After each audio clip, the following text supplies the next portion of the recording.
Yeah, I had one young officer, and she's high performer, absolutely high performer, incredible. I wish I could work for her or with her wherever, and she's doing amazing in the Air Force.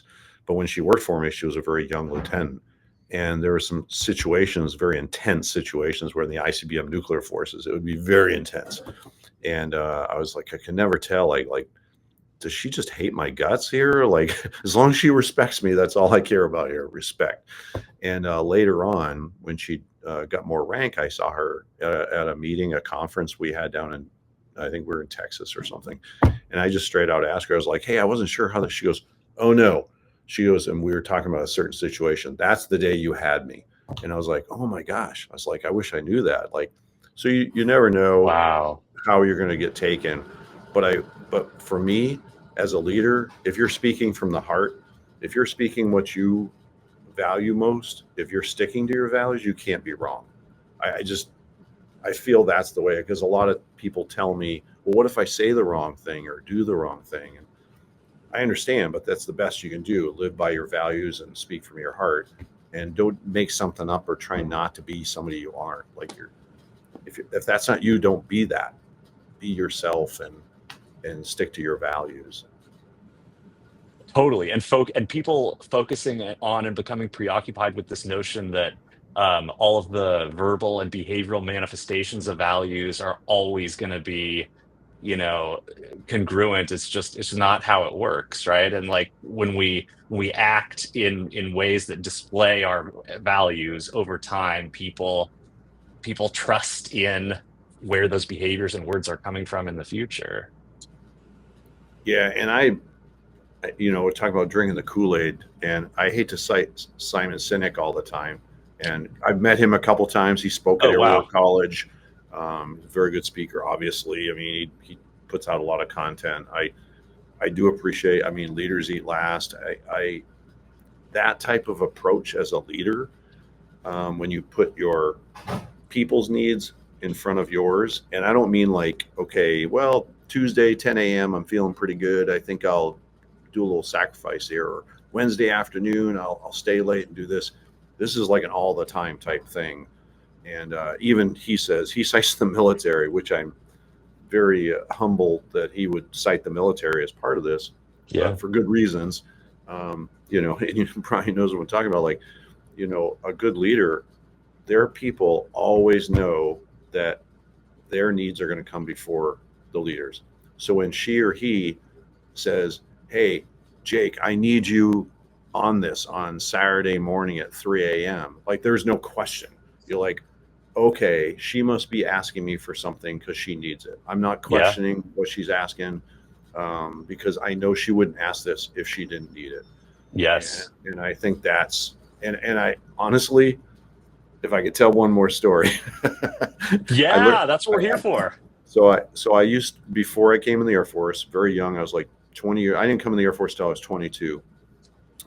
But I worked at this nuclear power plant in Seabrook, New Hampshire, Wow. and there was no material on site, no fuel on site, so it was not a hot site. But we were building the plant, and there's a containment building at the bottom of that where the nuclear reactor is going to be placed, and the fuel will be there. And at the bottom of this reactor, it's very dangerous down there. I mean, you could hit your head on something, you cut yourself open, fall, trip. I mean, it Mm. is not a place where your mom would want you to go ever in your life. Uh-huh. so Uh-huh. and I've been down there several times. Well, I was working the night shift, and we heard somebody got hurt in the bottom of the containment building. Oh, it's like, immediate thought, like, I mean, I'm envisioning that place, pipes, and this is when I beams sharp. And I was like, oh my gosh. So we come to the containment. The containment building is this large, huge structure with a silhouette kind of cut out so you can drive it back and forth. And eventually they'll seal that all in. But Yeah. at the bottom of that is where the guy is working. There Yeah. was a general foreman on base, and the general foremen are like the John Wayne of the plant, right? He wears a gold hat. He's the guy that's been, if you can picture this guy, his name was Red, and he had this fiery red beard, and he was a tough guy, tough guy. And so we all kind of got in front of containment, thinking, hey, what's going to happen here? And I'm not making this up, guys. Uh, Red comes out, and it's the evening, so there's a steam blowing across the containment structure front.